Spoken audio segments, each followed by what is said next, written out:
In this nugget, you and I get to take a look at DNS for IP version 4 under the microscope of Wireshark.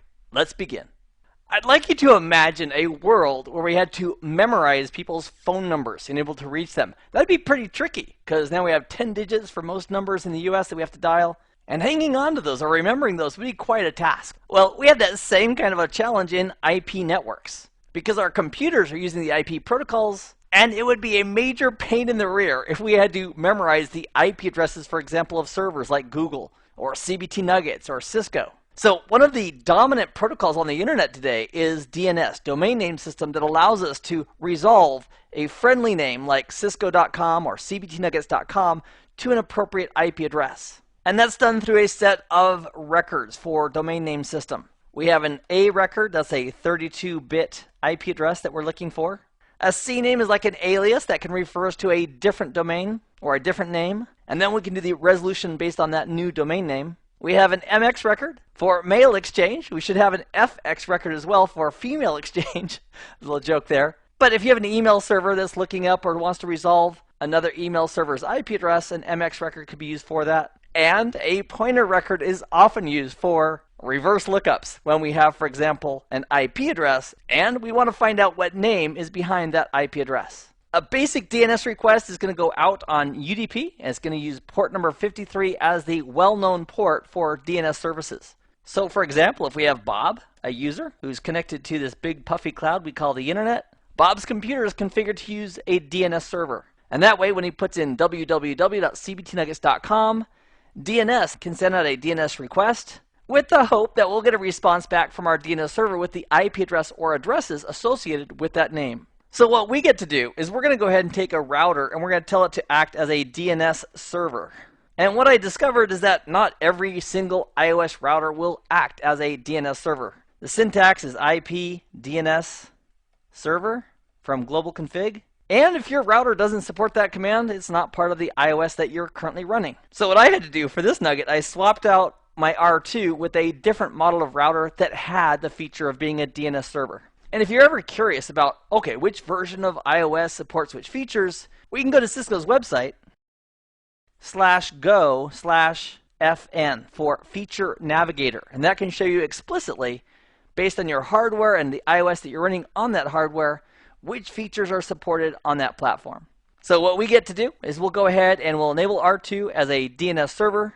We'll tell R1 to use R2 as a DNS server, and then we'll initiate some traffic that will trigger a DNS resolution, and we'll capture the traffic on the wire to look at it through Wireshark. Our first task is over on R2. We're going to make R2 a DNS server. And to do that, we're going to go into configuration mode on R2 and use the command IP DNS server. And ta-da! It's now willing to respond to DNS requests. Now, unfortunately, R2, if somebody does ask for a name to IP name resolution, R2 doesn't know any. So what we'll do is we'll add a host entry. It'll point to server1.bubba.com that maps over to 10.2.2.2. So now we have two things going for us on R2. It knows about the name resolution for a single host, and it also is running the DNS services. Now in our topology, we don't have a 10.2.2.2, so what we could do is we could create a loopback interface here on R2 and assign it that IP address of 10.2.2.2. That way if R1 does resolve that name to an IP address, it can ping that IP address and it can get a response directly back from R2. And just to verify that it's working, let's do a ping to server1.bubba.com just to make sure that we have the host name correctly set up locally on R2. And that's a concept of taking baby steps to make sure small things work as we're building a bigger environment. In this case, we want R1 to use R2 as a DNS server to do name resolution. So next, let's make a road trip over to R1 and go into configuration mode. And let's tell R1 that we wanted to try to resolve names to IP addresses using a name server. And because R2 is configured as a name server, let's just verify our basic connectivity over to R2. And I threw that do command in there before that because we are in configuration mode. So it looks great. Looks like our pings are successful. That first ping got consumed by ARP. That's perfectly okay. Next, let's tell R1 that we want it to use the IP address of 10.0.0.2 as its name server with the syntax IP name-server 10.0.0.2. Now, we do have a little bit of a challenge in that if R1 does a DNS request asking R2, hey, what is the IP address associated with server1.bubba.com? And R2 responds and says, oh, the mapped address is 10.2.2.2. R1 at this moment has no idea how to reach 10.2.2.2 because R1 at this moment is not running a routing protocol and it only knows about directly connected networks. So what we could do is we could tell R1, hey, by the way, go ahead and use your good buddy 10.002 as your default route.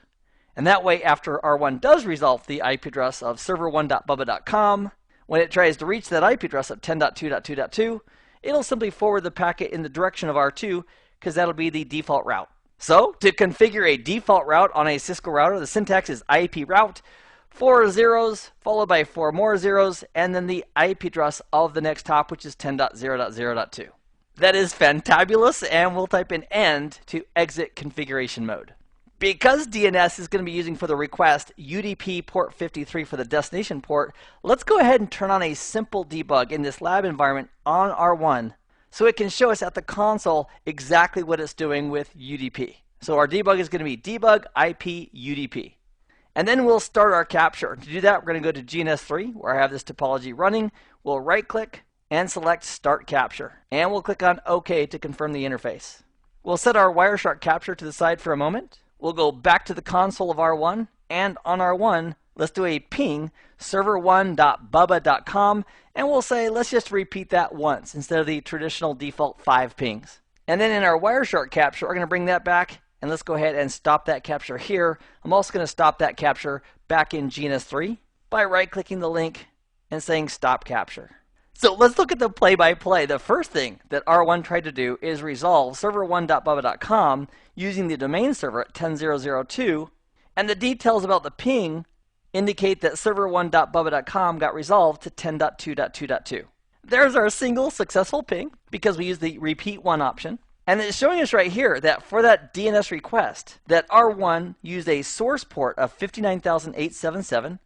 It even tells us random local port generated for this DNS request. And then it sourced the DNS request from 10.0.0.1. That's its IP address it has right here on its 1/0 interface. And it sourced it from port 59,877. And the destination for that DNS request was 10.0.0.2. And that's because R1 has been configured to use R2 as a DNS server. And the destination port is 53, which is the well-known port for a DNS request.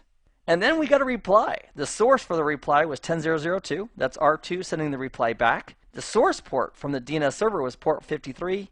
And the destination was 10.0.0.1, which is R1. And it came back to the 59,877, which is the port that R1 set up to be used as part of that DNS request. And now, let's take a look at the Wireshark output. If we had a lot of packets in our packet capture, if we wanted to filter just on DNS-related packets, we could, in the display filter, type in lowercase DNS, press enter, and that will show us just the DNS traffic. So here in packet 8, if we look at the details for that packet, at layer 3, we have the source address of 10.0.0.1, the destination address of 10.0.0.2. The next protocol on the stack is UDP, which is decimal number 17. That's the protocol number for UDP.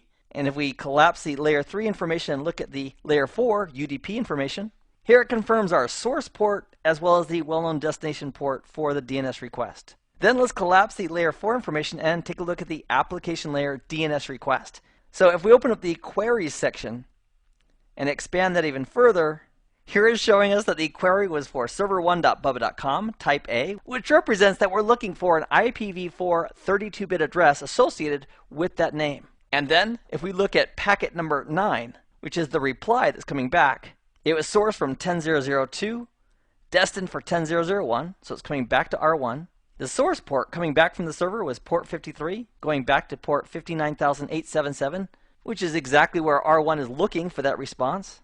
And if we expand the payload, the DNS information, and scroll down a little bit, here's a little refresher regarding the name that we were trying to resolve to an IP address. And if we go down even further to the answers section and expand that, here it's showing us that the answer regarding what is the IP address for server1.bubba.com is 10.2.2.2. And at which point, R1 said, great, thanks for the information. And then it continued with its ping over to 10.2.2.2.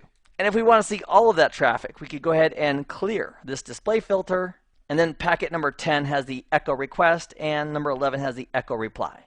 And this packet capture will save using the file, save as, And we'll save it as IPv4 DNS request, and that'll be available as part of the Nugget Lab files. In this nugget, we took a look at the basic functions of DNS in an IPv4 network. We labbed it up, making R2 act as a DNS server, and then we captured that DNS request and the response on the wire and looked at it using Wireshark.